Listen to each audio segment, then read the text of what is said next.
Assalamualaikum dan selamat datang ke Pala Bola News. Seperti biasa, Pala Bola News akan menyajikan berita bola sepak terbaik kepada anda semua pada setiap hari.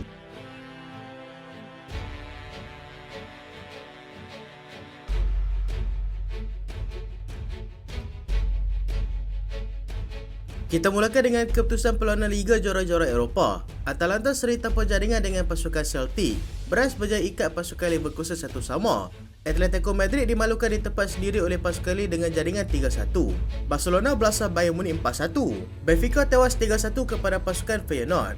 Manchester City berpesta gol di Etihad selepas menang 5-0 ke atas pasukan Sparta Praha. RB Leipzig tewas tipis 1-0 kepada pasukan Liverpool. RB Salzburg tewas 2-0 kepada Dinamo Zagreb. Young Boys tunduk 1-0 kepada pasukan Inter Milan.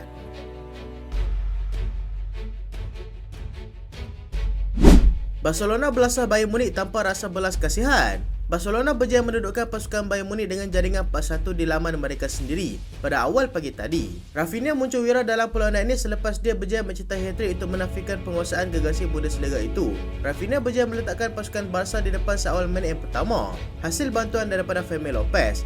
Harry Kane kemudiannya hampir berjaya menyamakan kedudukan tetapi telah dinafikan oleh VAR kerana offside. Kane kemudiannya menebus kembali kegagalan tersebut dengan gol penyamaan pada minit ke-18. Bekas penyerang mereka sendiri iaitu Robert Lewandowski kemudiannya meletakkan tuan rumah kembali di depan pada minit ke-36 sebelum Rafinha sekali lagi meledak gol kedua peribadi yang juga merupakan gol ketiga. Sebaik saja sebelum separuh masa pertama tamat, Rafinha tidak perlu menunggu lama selepas separuh masa kedua bermula dengan melengkapkan hat-tricknya dan kali ini dibantu oleh Lamine Yamal. Bayern terus buntu untuk menambah jaringan dan keputusan kekal hingga tamat perlawanan.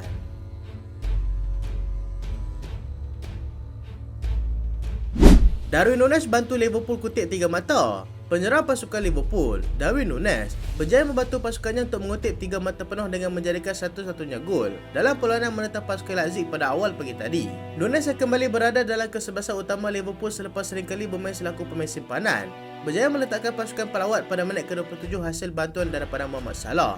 Núñez hampir untuk menggadaikan kedudukan tidak lama selepas itu, tetapi tandukannya berjaya ditepis kelak oleh bekas penjaga gol pasukan Liverpool yang kini beraksi bersama dengan pasukan Leipzig iaitu Peter Gulaski. Beberapa percubaan tuan rumah serba tidak menjadi selepas mereka seringkali terperangkap dengan kedudukan offside. Kedudukan kekal hingga tamat perlawanan dengan Liverpool kini naik ke tangga kedua carta Liga dengan 9 mata. Hanya berbeza daripada segi jaringan dengan pendahulu iaitu pasukan Aston Villa.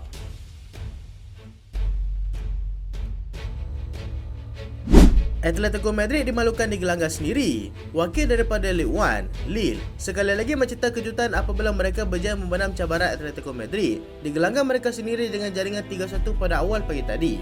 Lille yang sebelum ini berjaya menantipis 1-0 juga kepada satu lagi pasukan daripada La Liga, iaitu Real Madrid. Bekas penyerang pasukan Manchester City iaitu Julian Alvarez berjaya meletakkan tuan rumah di depan pada minit ke-8 dan kedudukan tersebut kekal hingga tamat separuh masa pertama. Lille yang dilihat buntu pada separuh masa pertama tapi menggunakan pendekatan yang sedikit berbeza di separuh masa kedua, di mana mereka semakin berani untuk cuba memecahkan barisan pertahanan pasukan Atletico. Asalkan bertalu-talu daripada pasukan Lille akhirnya berjaya membuahkan hasil dengan gol penyamaan yang berjaya dijaringkan oleh Eden Zegrova pada minit ke-61. Kontroversi tercetus selepas pengadil perlawanan menghadapkan sepakan penalti kepada pasukan Lille selepas pemain mereka dijatuhkan di atas padang yang telah disempurnakan oleh Jonathan David pada minit ke-74. Bola dilihat terkena tangan pemain Lille terlebih dahulu sebelum pemain tersebut dijatuhkan, tetapi situasi tersebut tidak dihiraukan oleh pengadil perlawanan sekaligus menyebabkan moral pemain Atletico merudum teruk. Diego Simeone yang juga merupakan pengurus pasukan telah dilaikan kad kuning kerana mempertikaikan keputusan pengadil. Jonathan David sekali lagi berjaya meledak gol kedua peribadi yang juga merupakan gol ketiga untuk pasukan bagi memastikan kemenangan bergaya 3-1 mereka di gelanggang keramat pasukan lawan.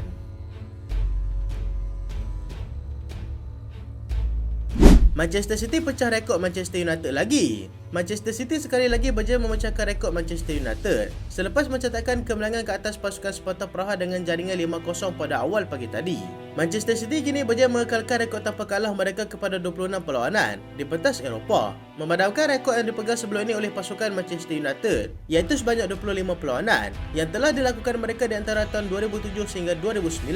Mereka yang turut menerima kunjungan Sparta Praha di Etihad dilihat tidak berapa dengan masalah untuk berada di depan seawal minit ketiga menerusi Phil Foden yang baru saja kembali ke dalam skor utama mereka. Erling Haaland juga tidak ketinggalan untuk meledak 2 gol dalam perlawanan ini iaitu pada minit ke-58 dan juga 68 selepas gagal menjadikan sebarang gol dalam perlawanan Liga sebelum ini. 2 gol lagi berjaya dijadikan oleh pemain pertahanan mereka iaitu John Stone dan juga seorang lagi pemain iaitu Matheus Nunes. Untuk memastikan malang gemilang mereka di Etihad, City kini berada di kedudukan ketiga carta Liga Juara-Juara Eropah dengan mengumpul 7 mata. Hanya berbeza daripada segi jaringan gol. Berbanding 6 mata lagi, pasukan yang sudah pun mengumpul mata yang sama.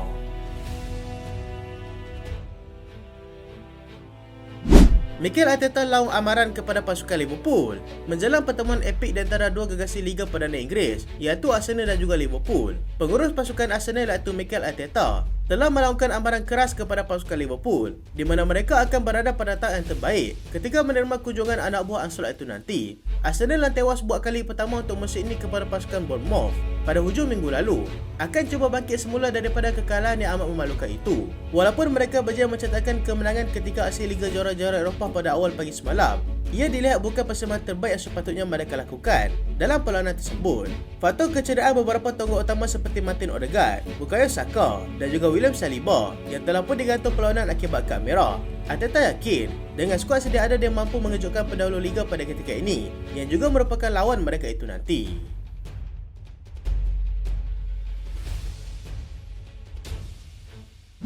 Real Madrid kehilangan dua tonggak utama menjelang aksi El Clasico. Kemenangan Real Madrid ke atas pasukan Borussia Dortmund beberapa hari yang lalu terpaksa dibayar dengan kos yang agak mahal selepas dua pemain utama mereka dilaporkan telah mengalami kecederaan. Mereka dijadualkan akan menentang seteru utama mereka sejak berabad yang lalu iaitu pasukan Barcelona pada hujung minggu ini, tetapi terpaksa mengetepikan penjaga gol utama iaitu Thibaut Courtois dan juga pemain lincah mereka iaitu Rodrigo. Perkara tersebut telah pun didedahkan sendiri oleh pasukan Real Madrid dengan Courtois telah mengalami masalah pada kaki kirinya, manakala Rodrigo masih belum dapat ditentukan lagi masalah kecederaan dan dia akan menjalani ujian imbasan MRI untuk tindakan selanjutnya.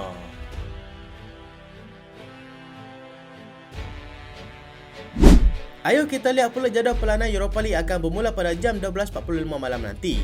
Frankfurt akan menentang pasukan RFS, Karabakh akan menentang pasukan Ajax, Roma akan menentang pasukan Dynamo Kiev. Pada jam 3 pagi pula, Athletic Club akan bertemu dengan pasukan Slavia Praha, Porto akan menentang pasukan Hoffenheim, FC20 akan bertemu dengan Lazio, Fenerbahce akan bertemu dengan Manchester United, Lyon akan menentang pasukan Besiktas, Tottenham akan menentang pasukan AZ Alkmaar.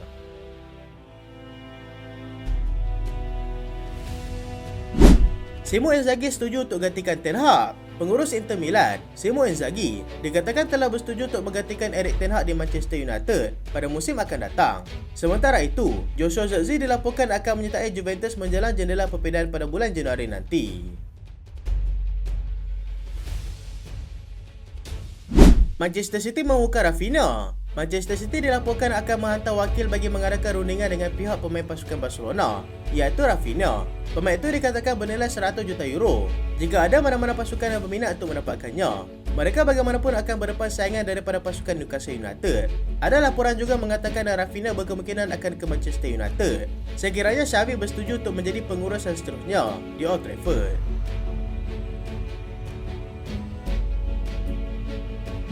Spurs letak nilai 80 juta pound ke atas Pedro Porro. Spurs dikatakan telah meletakkan nilai setinggi 80 juta pound untuk Pedro Porro yang pada ketika ini sedang menarik perhatian daripada pasukan Manchester City dan juga Real Madrid.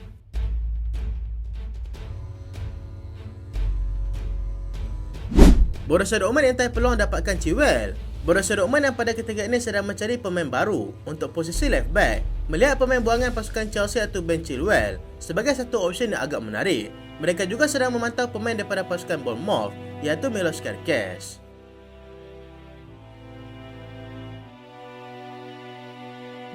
Manchester United hantar pemerhati ke Napoli. Manchester United dikabarkan telah menghantar skuad pemerhati ke Itali bagi mematikan perkembangan dua pemain Napoli iaitu Victor Kvaratskhelia dan juga pemain pertahanan mereka iaitu Alessandro Buongiorno.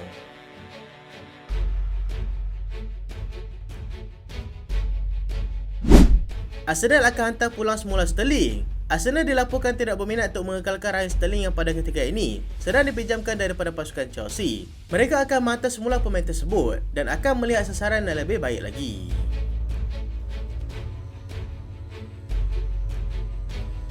Itulah berita pada kali ini dan terima kasih sebab tonton sampai habis. Jangan lupa like, jangan lupa share, jangan lupa subscribe. Aku Solian. Assalamualaikum.